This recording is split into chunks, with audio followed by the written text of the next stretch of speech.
ನಮಸ್ತೆ ವೀಕ್ಷಕರೇ, ಸುಧಾಸ್ ರೆಸಿಪಿ ಕ್ರಿಯೇಷನ್ಸ್ಗೆ ಸ್ವಾಗತ. ಇವತ್ತು ನಾನು ನವಣೆ ಪಡ್ಡುನ ಯಾವ ರೀತಿ ಮಾಡೋದು ಅಂತ ತೋರಿಸ್ತಾ ಇದ್ದೀನಿ. ಈಗಾಗಲೇ ನವಣೆ ಇಡ್ಲಿ ಮತ್ತು ದೋಸೆನ ನನ್ನ ಚಾನಲಲ್ಲಿ ನಾನು ಅಪ್ಲೋಡ್ ಮಾಡಿದ್ದೀನಿ ವಿಡಿಯೋಸ್ನ. ನೀವು ನೋಡ್ಬೋದು, ನಾನು ಬೇಕಾದ್ರೆ ಲಿಂಕ್ ಹಾಕಿರ್ತೀನಿ. ಈ ನವಣೆ ಪಡ್ಡು ಹೆಲ್ತ್ಗೆ ತುಂಬ ಒಳ್ಳೆಯದು. ಮತ್ತು ಈ ಪಡ್ಡು ತಿನ್ನಬೇಕಾದ್ರೆ ನಿಮಗೆ ಮಿಲೆಟ್ ಪಡ್ಡು ಅಂತ ಅನಿಸೋದೇ ಇಲ್ಲ.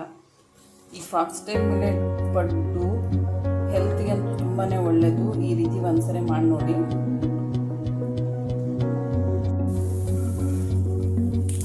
ನೋಡಿ ಯಾವ ರೀತಿ ಆಗಿದೆ ಅಂತ, ಕೆಂಪಾಗಿ ಎಷ್ಟು ಚೆನ್ನಾಗಿ ಬರ್ತಾ ಇದೆ ಅಂತ. ಎಲ್ಲ ಪಡ್ಡು ಅದೇ ರೀತಿ ಗೋಲ್ಡನ್ ಬ್ರೌನಲ್ಲಿ ಎಷ್ಟು ಚೆನ್ನಾಗಿ ಬಂದಿದೆ.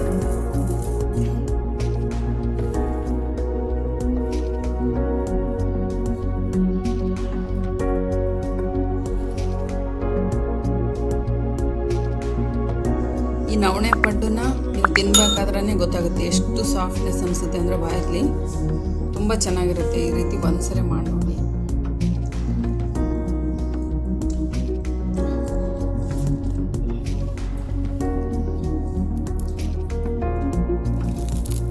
ಎಷ್ಟು ಕ್ರಿಸ್ಪಿಯಾಗಿ ಸಾಫ್ಟಾಗಿ ಎಷ್ಟು ಚೆನ್ನಾಗಿ ಬಂದಿದೆ.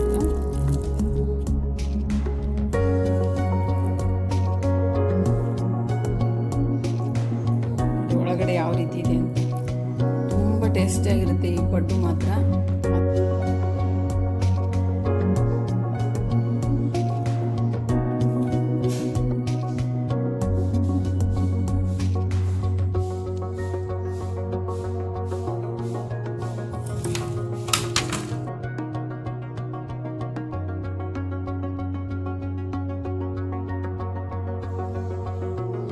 ಫಾಕ್ಸ್ಟೈಲ್ ಮಿಲೆಟ್ ನವಣೆ ಪಡ್ಡು ಮಾಡೋದಕ್ಕೆ ನಾನು 2 ಬೌಲ್ ನವಣೆ ತೊಗೊಂಡಿದ್ದೀನಿ. 1 ಬೌಲ್ ಉದ್ದಿನಬೇಳೆ, 3/4 ಬೌಲ್ ಅವಲಕ್ಕಿ ತೊಗೊಂಡಿದ್ದೀನಿ. ಇಷ್ಟನ್ನ ತಗೊಂಡು ನಾವು ಯಾವ ರೀತಿ ನವಣೆ ಪಡ್ಡನ್ನ ಮಾಡೋದು ಅಂತ ನಾನು ತೋರಿಸ್ತೀನಿ. ಈಗಾಗಲೇ ನನ್ನ ವಿಡಿಯೋದಲ್ಲಿ ನವಣೆ ದೋಸೆ ಮತ್ತು ಇಡ್ಲಿನ ತೋರಿಸಿದ್ದೀನಿ. ನಿಮಗೆ ಬೇಕಂದರೆ ಲಿಂಕ್ ಕೊಟ್ಟಿರ್ತೀನಿ ಡಿಸ್ಕ್ರಿಪ್ಷನ್ನಲ್ಲಿ. ಇವನ್ನೆಲ್ಲ ಒಂದು ಪಾತ್ರೆಗೆ ಹಾಕ್ಬಿಟ್ಟು ಚೆನ್ನಾಗಿ ವಾಶ್ ಮಾಡ್ಕೊತೀನಿ ನಾನು. ಮೊದಲಿಗೆ ನವಣೆನ ಹಾಕ್ತಾ ಇದ್ದೀನಿ.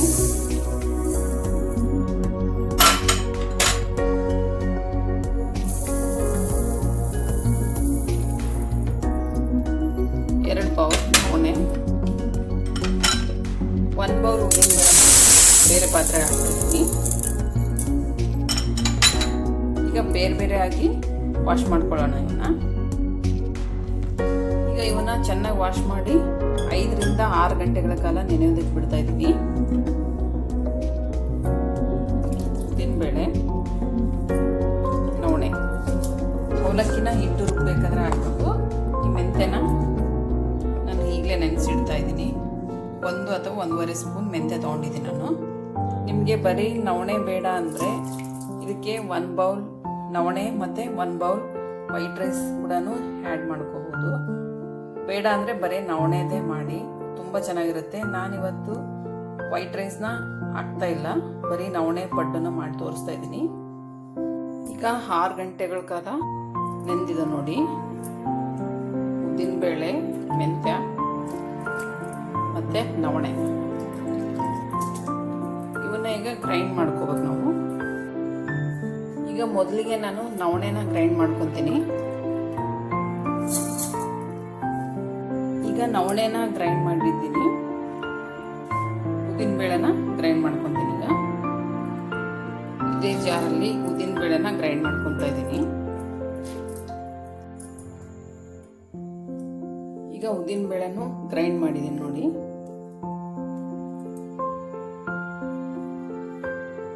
ಈಗ ಅವಲಕ್ಕಿನೂ ಸಹ ತೊಳೆದ್ಬಿಟ್ಟು ಗ್ರೈಂಡ್ ಮಾಡ್ಕೊತೀನಿ ನಾನು. ಅವಲಕ್ಕಿನ 5 ನಿಮಿಷ ನೆನೆಸಿಟ್ಕೊಂಡಿದ್ದೀನಿ. ಈಗ ಗ್ರೈಂಡ್ ಮಾಡಿರೋ ಅವಲಕ್ಕಿ ಇದು.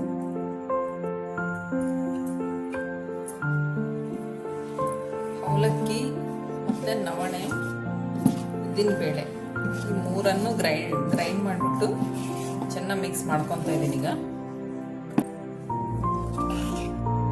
ಈಗ ಇದನ್ನು 8 ಗಂಟೆಗಳ ಕಾಲ ನೆನೆಯೋದಕ್ಕೆ ಬಿಡ್ತಾ ಇದ್ದೀನಿ ಫರ್ಮೆಂಟೇಷನ್ಗೆ, ರಾತ್ರಿ ಪೂರ.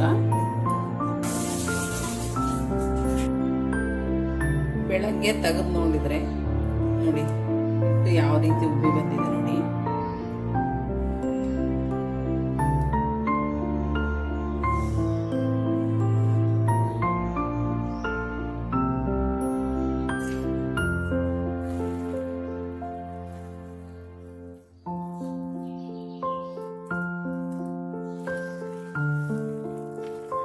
ಬಹಳನೇ ಉಬ್ಬಿ ಬಂದಿದೆ. ಇದು ಸ್ವಲ್ಪ ಚಿಕ್ಕ ಪಾತ್ರೆ ಇಟ್ಟೆ ಅನಿಸ್ತಾ ಇದೆ.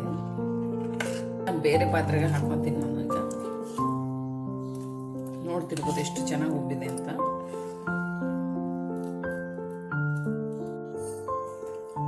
ನಾನೀಗ ಪಡ್ಡಿನ ಹಂಚಿನ ಕಾಯೋದಕ್ಕೆ ಇಟ್ಟಿದ್ದೀನಿ. ಈಗ ಚೆನ್ನಾಗಿ ಕಾದಿದೆ ಅದು. ಇದಕ್ಕೇನೆ ಸ್ವಲ್ಪ ಆಯಿಲ್ ಹಾಕ್ತಾ ಇದ್ದೀನಿ.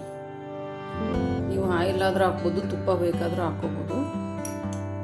ನಾನು ಎಣ್ಣೆನ ಹಾಕ್ತಾ ಇದ್ದೀನಿ. ಈಗ ನಿಮ್ಗೆ ಎಷ್ಟು ಬೇಕಾಗುತ್ತೋ ಅಷ್ಟು ಹಾಕಿ ಆಯಿಲ್ನ.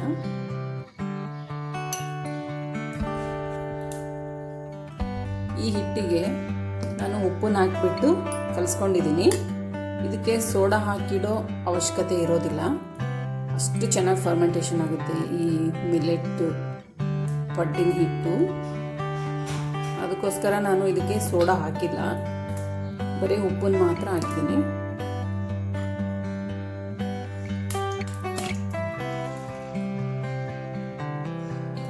ಸ್ವಲ್ಪನೇ ಅರ್ಧ ಹಾಕಿ ಚೆನ್ನಾಗಿ ಉಬ್ಬುತ್ತೆ ಇದು.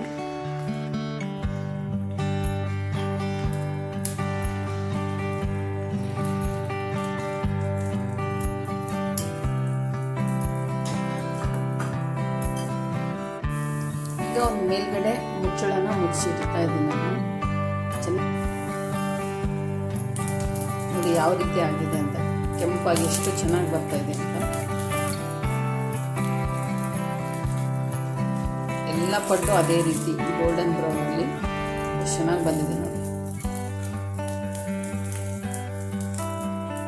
ನಾವು ಸ್ವಲ್ಪ ಮೀಡಿಯಂ ಫ್ಲೇಮಲ್ಲಿ ಒಂದು ಪ್ಲೇಟ್ನ ಮುಚ್ಚಿಟ್ರೆ ಚೆನ್ನಾಗಿ ಒಳಗಡೆ ಎಲ್ಲ ಚೆನ್ನಾಗಿ ಬೇಯುತ್ತೆ.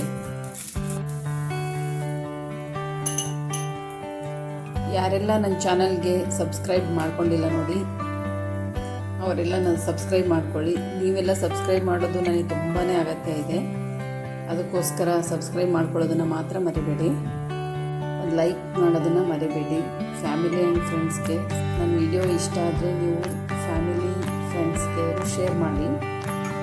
ಈ ನವಣೆ ಪಡ್ಡು ಅದ್ಭುತವಾದ ರುಚಿ ಮತ್ತು ಹೆಲ್ದಿಯಾಗಿರೋ ರೆಸಿಪಿ ಅಲ್ವಾ, ಅದಕ್ಕೋಸ್ಕರ ಇದನ್ನು ಒಂದ್ಸರಿ ಟ್ರೈ ಮಾಡಿ ನೋಡಿ, ನಿಮಗೆ ಗೊತ್ತಾಗುತ್ತೆ ಇದು ಯಾವ ರೀತಿ ಆಗಿದೆ ಅಂತ. ಈಗ ನಾನು ಮತ್ತೊಂದು ಸರಿ ಹಾಕಿಟ್ಟಿದ್ದೀನಿ ನೋಡಿ, ಎಷ್ಟು ಚೆನ್ನಾಗಿದ್ದಾವಲ್ವ. ಈ ಪಡ್ಡನ್ನ ನಾನು ಆವಾಗೆ ಹೇಳೋವರೆಗೂ ಯಾರಿಗೂ ಮಿಲೆಟ್ ಪಡ್ಡು ಅಂತ ಗೊತ್ತಾಗೋದೇ ಇಲ್ಲ. ಎಷ್ಟು ಚೆನ್ನಾಗಿರುತ್ತೆ ಇದು ಟೇಸ್ಟ್ ಮಾತ್ರ. ಇನ್ನೂ ಆಗಬೇಕಿದು.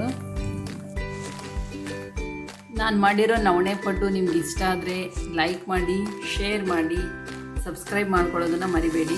ಈಗಾಗಲೇ ನನ್ನ ಚಾನಲ್ನ ಯಾರ್ಯಾರೆಲ್ಲ ನೋಡ್ತಾ ಇದ್ದೀರಾ ಪ್ಲೀಸ್ ಸಬ್ಸ್ಕ್ರೈಬ್ ಮಾಡ್ಕೊಳ್ಳಿ. ಕೆಲವೊಬ್ಬರೆಲ್ಲ ಸಬ್ಸ್ಕ್ರೈಬ್ ಮಾಡ್ದೇ ನೋಡ್ತಾ ಇದ್ದೀರಾ, ಮಾಡಬೇಡಿ. ನನ್ನ ಚಾನಲಲ್ಲಿ ನಾನು ಹೆಲ್ದಿ ರೆಸಿಪೀಸ್ ಮಾಡೋದಕ್ಕೆ ತುಂಬಾ ಒತ್ತು ಕೊಡ್ತೀನಿ. ನನ್ನ ಚಾನಲ್ನ ಸಬ್ಸ್ಕ್ರೈಬ್ ಮಾಡ್ಕೊಂಡು ನೋಡಿ. ನಿಮ್ಗೆ ಇಷ್ಟ ಆದರೆ ಲೈಕ್ ಮಾಡಿ, ಶೇರ್ ಮಾಡಿ. ಸಬ್ಸ್ಕ್ರೈಬ್ ಮಾಡ್ಕೊಳ್ಳೋದಕ್ಕಂತೂ ಯಾವುದೇ ಕಾರಣಕ್ಕೂ ಮರೆಯೋದಕ್ಕೆ ಹೋಗಬೇಡಿ.